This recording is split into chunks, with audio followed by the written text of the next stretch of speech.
இன்றைக்கு ஆகஸ்ட் மாதம் 1ஆம் தேதி வியாழக்கிழமை, பொதுக்காலத்தின் 17ஆம் வாரம்.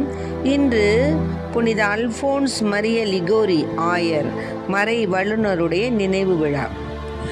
இன்று தேவன் நமக்கு தரும் ஜீவ நீர் ஊற்றான இறை வார்த்தைகள். எரேமியா நூலிலிருந்து வாசகம். இயல் 18, இறை வார்த்தைகள் 1-6 முடிய.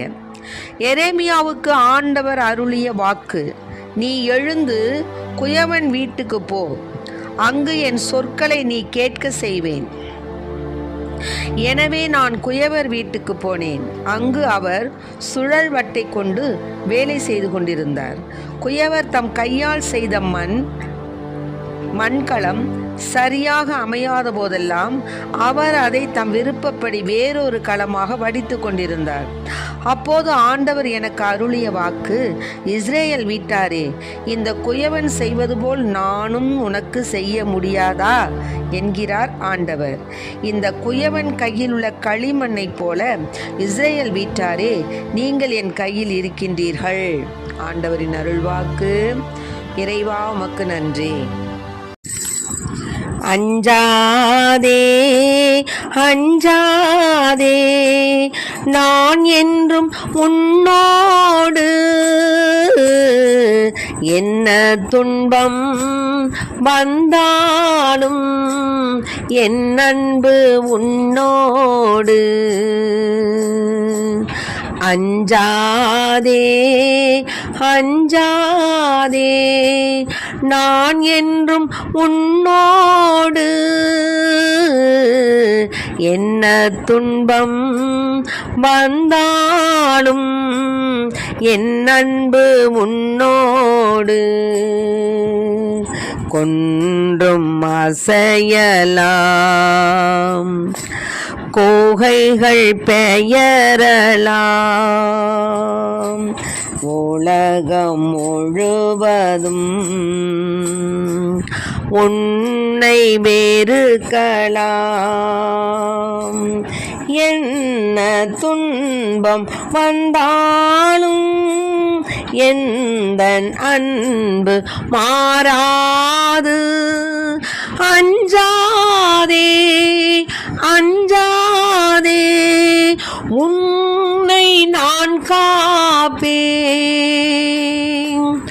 அஞ்சாதே அஞ்சாதே, உன்னை நான் காப்பேன்.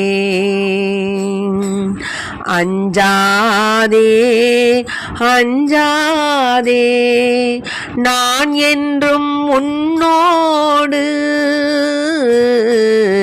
என்ன துன்பம் வந்தாலும் என் அன்பு உன்னோடு.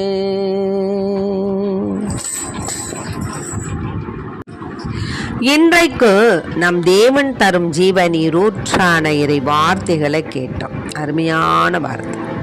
குயவன் கையில் அந்த மண் எப்படியெல்லாம் வடிவம் அமைகிறதோ, அவன் விரும்பின வடிவம் அமையாத வரைக்கும் அதை என்ன செஞ்சுக்கிட்டு இருப்பான்?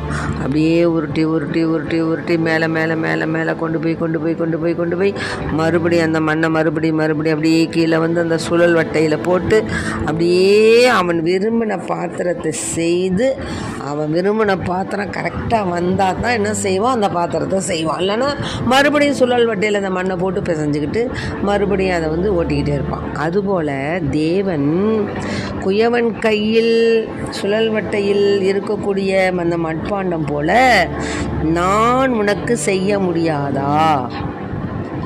குயவன் கையில் உள்ள களிமண்ணை போல இஸ்ராயல் வீட்டாரே, நீங்கள் என் கையில் இருக்கின்றீர்கள். ஆமென். இன்று நம்ம ஒவ்வொருவரையும் பெயர் சொல்லி ஆண்டவர் அதைத்தான் சொல்கிறாரு. ரெஜினா, நீ என் கையில் குயவன் கையில் உள்ள மண்ணை போல இருக்கிற. உன்னை நான் எப்படியெல்லாம் பயன்படுத்த போகிறேன் தெரியுமா? நான் விரும்புகிற வரைக்கும் உன்னை நான் என்ன செய்வேன்? அந்த சுழல் வட்டையில் வைத்திருக்கக்கூடிய மண்ணாகத்தான் உருட்டிக்கிட்டே இருப்பேன். உருட்டி நான் என்ன நினைக்கின்றேனோ, உன்னை நான் என்ன ஆக்க வேண்டும் என்று சித்தமாக இருக்கின்றனோ அதை நான் செய்வேங்கிறாரு. அதனால இதை கேட்டுக்கொண்டு இருக்க அன்பார்ந்த பிள்ளைகளை, நாம் இப்படியே தான் இருப்போமா? காலம் ஒரு நாள் மாறும், நம் கவலைகள் யாவும் தீரும். ஏனெனில் ஆண்டவர் நம்மோடு இருக்கிறார் என்பதை உணர்ந்த பிள்ளைகளாக நம்ம வாழ வேண்டும். இப்படியே தான் நம்மளுடைய காலம் முழுசும் வறுமையில் தான் நம்ம வாடுவோமா? இல்லை இப்படியே தான் நம்ம ஒன்றுமே இல்லாமல் எல்லாருக்கும் நம்ம அவமானப்பட்ட ஒரு பாத்திரமாக இருப்போமா? நம்ம நிலைமை மாறாதா? நம்மளுக்கு வீடு கட்ட முடியாதா? கட்டின வீட்டில் நம்ம இருக்க முடியாதா? நம்ம பிள்ளைகள் திருமணம் ஆகாதா? திருமணம் ஆனாலும் குழந்தைகள் இருக்குமா? குழந்தைகள் நல்ல முறையில் அவர்களுக்கு அது குழந்தை செல்வம் நல்ல ஒரு நிலையில் அவர்களுக்கு ஆசீர்வாதமாக அமையுமா? இப்படியாக பல்வேறுபட்ட சிந்தனைகளில் நம்ம உழண்டு குயவன் கையுள்ள மண்ணை போல் நம்ம என்ன செய்கிறோம்? உழண்டு உழண்டு உழண்டு வருகிறோம். ஆனால் தேவன் என்ன சொல்கிறாரு? குயவனே இதை செய்யும் பொழுது நான் இதை செய்ய மாட்டேனா அப்படின்னு கேட்குறார். ஆகவே இன்று நம்ம ஒவ்வொருவரையும் பார்த்து தேவன் என்ன கூறுகிறார் என்றால், உன்னை நான் பண்படுத்துவேன், பயன்படுத்துவேன். புரிஞ்சுச்சா? அதனால நீங்கள் என் கையில் இருக்கின்றீர்கள். அதாவது 18 எரேமியாவில் 18 நான் இப்போ 7வது வார்த்தை படிக்கிறேன். ஒரு நாட்டையோ ஒரு அரசையோ பிடுங்கி தகர்த்து அழிக்கப் போவதாக நான் எப்போதாவது கூறலாம். எனினும் குறிப்பிட்ட அந்த நாடு தன் தீய வழியிலிருந்து திரும்புமாயின் நான் அதற்கு வருவிக்கவிருந்த தீங்கை எண்ணி வருந்துவேன். அதுபோல ஒரு நாட்டையோ ஒரு அரசையோ கட்டி எழுப்பவும் நட்டு வளர்க்கவும் போவதாக நான் எப்போதாவது கூறலாம். மாறாக அது என் சொல்லுக்கு செவி கொடுக்காமல் என் கண்முன் தீமை செய்தால், இதை அண்டர்லைன் பண்ணிக்கிங்க. மாறாக அது என் சொல்லுக்கு செவி கொடுக்காமல், எரேமியா 18 10வது வார்த்தை நான் சொல்கிறேன். மாறாக அது என் சொல்லுக்கு, அதுன்னா யாரு? நான் தான். என் சொல்லுக்கு செவி கொடுக்காமல் என் கண்முன் தீமை செய்தால் நான் அதற்கு செய்யப்போவதாக கூறியிருந்த நன்மையை எண்ணி வருந்துவேன். ஆகையால் இப்போது நீ யூதா நாட்டினரையும் எருசலேம் வாழ் மக்களையும் நோக்கி கூற வேண்டியது என்ன சொல்லணும்? ஆண்டவர் கூறுவது இதுவே, உங்களுக்கு எதிராய் வரப்போகும் தீமைக்கு வடிவம் கொடுத்து கொண்டிருக்கிறேன். ஐயோ பயமா இருக்கப்பா, ஏசப்பா என்ன சொல்கிறாரு? எரேமியா 18 அப்பாபா 11வது வார்த்தை பாருங்களேன். ஆண்டவர் கூறுவது இதுதான். என்ன சொல்கிறாரு? உங்களுக்கு எதிராய் வரப்போகும் தீமைக்கு வடிவம் கொடுத்து கொண்டிருக்கிறேன், உங்களுக்கு எதிராய் ஒரு திட்டம் தீட்டுகிறேன். ஆதலால் நீங்கள் ஒவ்வொருவரும் உங்கள் தீய வழியிலிருந்து திரும்புங்கள், உங்கள் வழிகளையும் செயல்களையும் திருத்திக் கொள்ளுங்கள். அவ்வளோதான். நீ உன் வழியை திருத்துக்கிட்டினா நான் உனக்கு தரப்போகும் தண்டனையை நான் மாற்றிடுவேன் அப்படிங்கிறார். ஆனால் நம்ம என்ன செய்கிறோம்? இதெல்லாம் நம்முடைய தீய இதயத்தின் பிடிவாதப்படியே நாம் செயல்படுகிறோம்.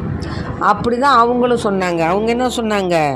இதெல்லாம் சொல்லி பயனில்லை, எங்கள் திட்டப்படியே நாங்கள் நடப்போம், நாங்கள் ஒவ்வொருவரும் எங்கள் தீய இதயத்தின் பிடிவாதப்படியே செயல்படுவோம் இருப்பார்கள். இதைத்தான் இப்போ நம்மளும் சொல்லிகிட்டு இருக்கோம். நம்ம என்ன சொல்கிறோம்?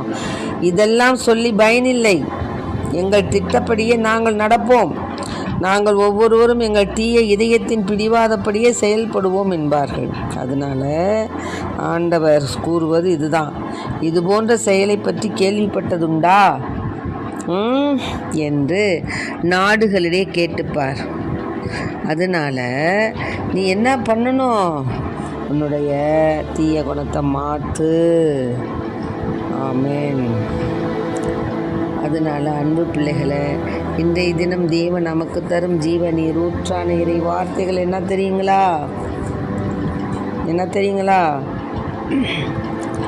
உங்களுக்கு எதிராய் வரப்போகும் தீமைக்கு வடிவம் கொடுத்து கொண்டிருக்கின்றேன், உங்களுக்கு எதிராய் ஒரு திட்டம் தீட்டுகின்றேன். ஆதலால் நீங்கள் ஒவ்வொருவரும் உங்கள் தீய வழியில் இருந்து என்ன செய்யுங்க? திரும்புங்கள், உங்கள் வழிகளையும் செயல்களையும் திருத்திக் கொள்ளுங்கள்ங்கிறார். அதான் இன்று தேவன் நமக்கு தரும் ஜீவ நீர் ஊற்றான வார்த்தைகள். நம்முடைய தீய வழியிலிருந்து நம்மை திருத்தி கொள்ளணும். ஆமென். அதனால தான் இந்த திருப்பாடல் 146 கூட ஒரு வசனம் சொல்லுது. 1 என்ன சொல்லுதுன்னா, இறைவனை தம் துணையாக கொண்டிருப்போர் பேறு பெற்றோர். ஆக நாம் இறைவனை துணையாக கொள்ள வேண்டும், நம்முடைய தீய பழக்க வழக்கங்களை மாற்றிக்கொள்ள வேண்டும். அதனால தான் திருப்பாடல் 16 சொல்லுது, 14வது வார்த்தை, உம் திருமகனின் சொற்களை எங்கள் மனதில் இருத்தும்படி ஆண்டவரே எங்கள் இதயத்தை திறந்தரணும். ஆமீன். அவ்வளோதான். இப்போ ஆண்டவர் சொல்கிறது என்ன, உன் தீய வழிகளை திருத்துங்கிறாரு.